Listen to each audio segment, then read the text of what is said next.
À la une donc, de cette édition, c'est le président égyptien Fattah Sisi qui est arrivé ce matin à la capitale émiratie Abu Dhabi où il s'est entretenu avec le prince héritier d'Abu Dhabi et vice-commandant suprême des forces armées émiraties, Cheikh Mohammed Ben Zayed Al Nahyan. Une cérémonie d'accueil officielle a été réservée au président Sisi. Les deux leaders ont ensuite tenu une séance des discussions sur les relations bilatérales ainsi que sur les dossiers régionaux d'intérêt commun. Tout de suite, un commentaire de Salam Arabi. Le président Abdel Fattah el-Sisi et le prince héritier d'Abu Dhabi, Cheikh Mohammed Ben Zayed Al Nahyan, ont tenu une séance de discussion sur les relations bilatérales ainsi que sur les dossiers régionaux d'intérêt commun. Ils ont également examiné les conflits libyens et yéménites et sont convenus que les voies vers des solutions politiques sont la base pour résoudre ces conflits. Lors de l'entretien, le président Abdel Fattah el-Sisi a souligné que sa visite aux Émirats arabes unis s'inscrit dans le cadre des liens étroits et distingués reliant les deux pays.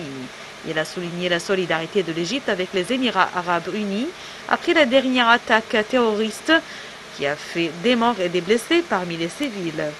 Le chef de l'État a également affirmé que l'Égypte condamne toute attaque perpétrée par les miliciens houthis visant la sécurité et la stabilité des Émirats et du peuple émirati. Le président Sisi a ajouté que l'Égypte soutient toutes les mesures entreprises par les Émirats contre de tels actes, affirmant que la sécurité nationale de l'Égypte est bien attachée à celle des Émirats arabes unis. Le chef de l'État a par ailleurs souligné l'importance de la solidarité et l'unité arabe face à tous les défis qu'affronte la nation arabe. De son côté, Cheikh Mohammed Ben Zayed Al Nahyan s'est félicité de la visite du président Abdel Fattah el-Sisi. Il a souligné la profondeur des relations bilatérales. Il a d'autre part apprécié le rôle stratégique et axial joué par l'Égypte pour préserver la sécurité nationale arabe. Il a également affirmé que l'Égypte restera toujours le partenaire axial des Émirats.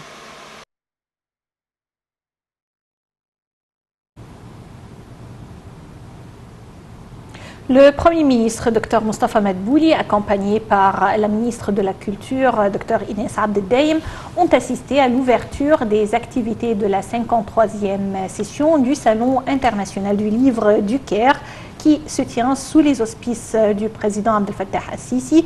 Cette session est considérée comme l'une des plus grands rassemblements d'éditeurs au monde, avec la participation de 1063 éditeurs égyptiens, arabes et étrangers et des agences de 51 pays. La ministre de la Culture a déclaré que le jour de l'ouverture du salon est considéré comme une fête de la culture égyptienne.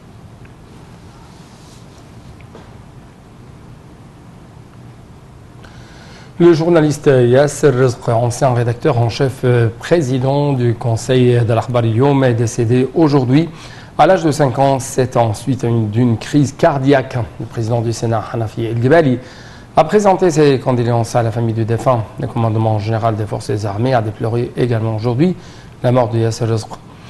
Le commandement général des forces armées a présenté ses condoléances à la famille du défunt, implorant Dieu à lui accorder sa miséricorde et patience à ses proches.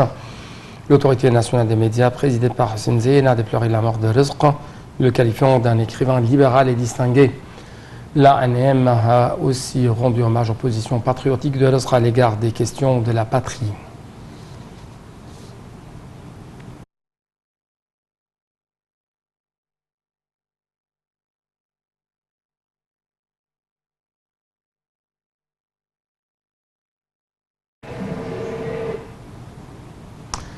Le ministère de la Santé a annoncé avoir détecté 1809 nouvelles infections au coronavirus, 35 décès. Le ministère de la Santé a toutefois déclaré que 1783 personnes rétablies du coronavirus avaient quitté les hôpitaux de confinement après avoir reçu les soins médicaux nécessaires, portant ainsi le nombre total des cas guéris de Covid-19 à 347 557 cas. L'Égypte a comptabilisé jusqu'à présent un total de 413 558 cas de contamination, dont 22 431 décès.